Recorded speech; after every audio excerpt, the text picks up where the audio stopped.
여기 관상을 너무 맹신한 나머지 서로 칼을 겨누게 된 한 부자가 있었습니다. 정녕,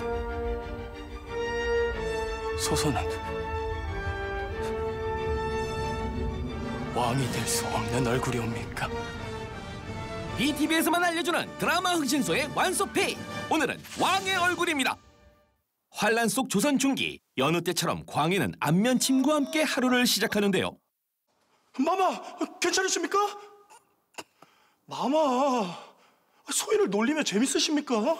그래, 광대패 놀이보다 100배는 재밌느니라. 하나도 안 아프다 내 그리 말했는데도 어찌 이놈은 그 매번 오줌지린 얼굴이더냐? 그야 의원이 아닌 분이 침을 놓으니 혹의 혈자리라도 잘못 건드릴까 오금이 저립니다요. 뛰어난 관상가는 얼굴의 혈자리와 그 기색에도 정통한 법이거늘 어찌 고교수를 돌팔이 취급하는 것이냐? 돌팔이랑 비교해서 미안하네. 침을 맞고 계실 땐 묵어나셔야 합니다. 전하께서 황궁하셨다 하옵니다. 위험도가 높지만 광해가 관상가에게 얼굴을 맡길 수밖에 없는 이유, 바로 아버지 선조의 명 때문인데요. 그리고 그 속에는 광해는 어떠하냐? 명받자와 매일같이 얼굴에 침을 놓고 있사옵니다. 광해는 아직 그 연유를 못 이뤘다.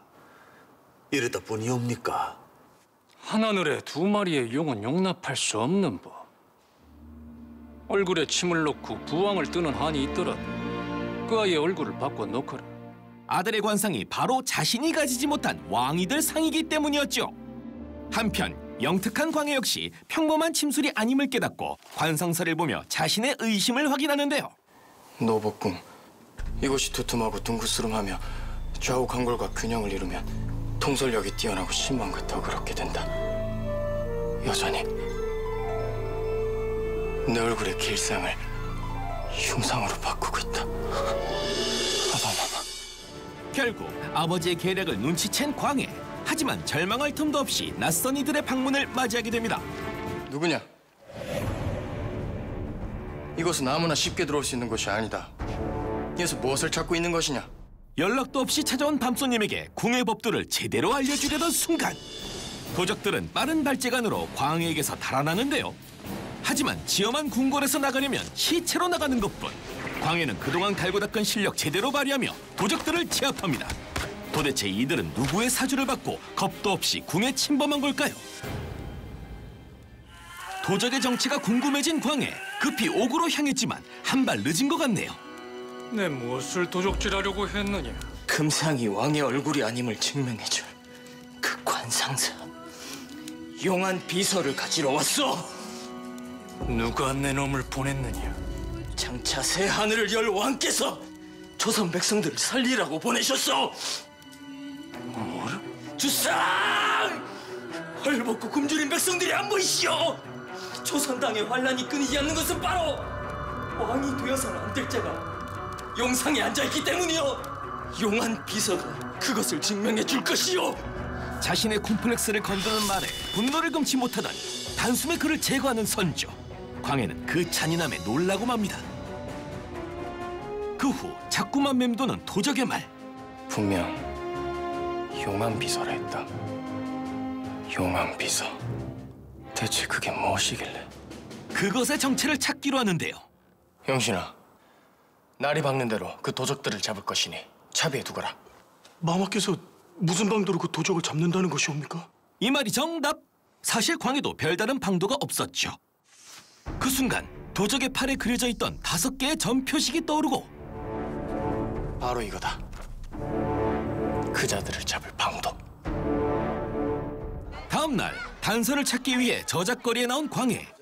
그가 생각해낸 방법은 딱 한지고 관운을 상징하는 이마에 봉긋함이 없이 그저 가래떡 썰어놓듯 납작하기만 하니 시험 보는 족족 떨어지겠구나. 맞소. 내 문과시험에 자그마치 10번이나 떨어졌어. 보는 족족 다 맞추네구려. 모조리 다 맞추네구려. 내관과 짜고 가짜 점쟁이 노릇을 하다니 대체 무슨 생각일까요? 네, 지금부터 땡전 한 푼 안 받고 관상을 봐주겠소. 단! 이 표식이 뭔지 아는 자에게만 관상을 봐주리다. 내가 그 표식을 하오. 방책이 맞았는지 바로 표식을 한다는 선비가 등장하지만 정말요? 말해보시오. 이 표식의 정체가 무엇이오? 내 관상부터 봐주시오. 보고 나서 말하리다. 공짜 관상이란 말에 다짜고짜 얼굴부터 들이미는데요. 호불제를 간과한 자신의 실수를 깨닫던 순간 저놈이요! 저놈이 제 멋대로 장사질하는 놈이요! 어서 옥두잡을 내주시오! 다행인지 불행인지 왈자패에 등장해 현장은 아수라장이 됩니다. 괜히 머리 굴리려다가 수학은커녕 몸만 고생하네요. 마푸나루에선 알아주는 왈자패요. 어디 겁도 없이 자리세도 안 내고 장사판을 벌인 게요? 돈 받고 관상 봐준 게 아니니 뭐 괜찮을 줄 알았어. 해서 별자리 표식 미끼로 엉터리 관상쟁이 흉내를 냈다? 잠깐. 지금 별자리를 했어? 설마 이 표식이 뭔지 진짜 아는 게요? 하면 내 고집부렁이라도 하는 줄 알았어? 아, 임금 별자리잖소. 동서남북 4개의 별이 신하별이고 가운데 있는 별이 바로 임금별. 뜻하지 않은 곳에서 답을 찾은 광해. 임금 별자리의 의미가 들어있던 천문도를 입수하여 도적들 정체 파악에 나서는데요.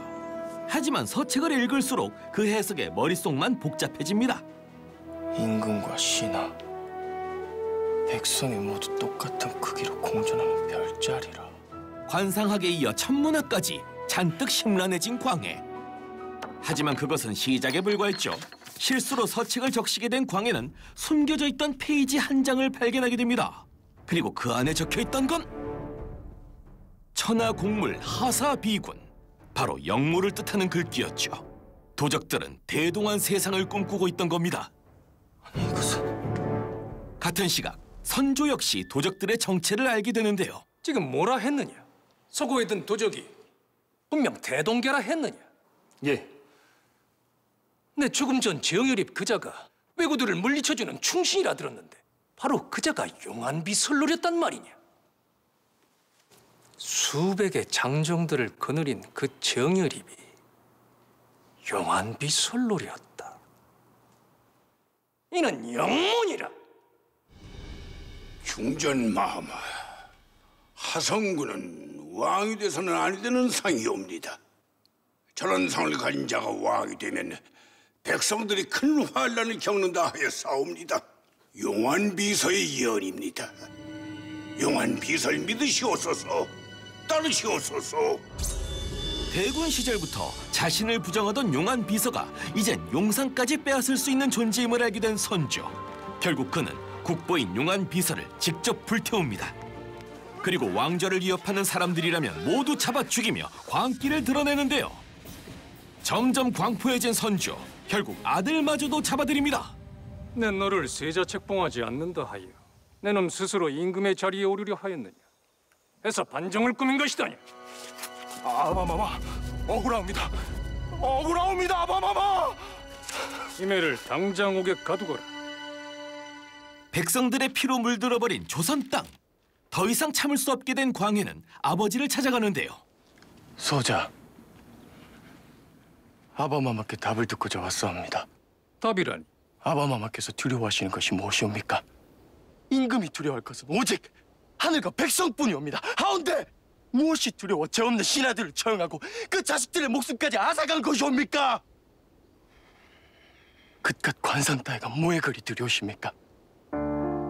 내 놈이 드디어 미친 게냐? 성군이란 무엇입니까?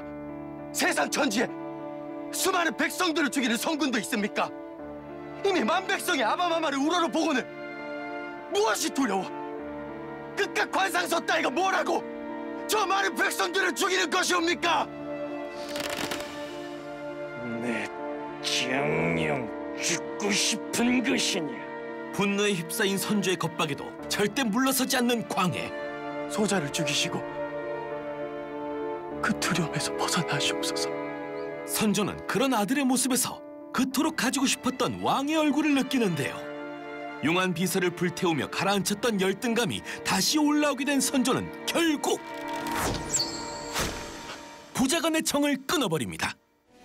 고작 관상서 하나 때문에 콤플렉스 덩어리가 된 선조와 서자 출신이지만 운명개척에 나선 광해군의 왕자를 향한 핏빛 싸움이 펼쳐질 KBS 왕의 얼굴. BTV에서 8월 31일까지 1, 2회를 무료로 볼 수 있다고 하니 지금 바로 정주행해보세요.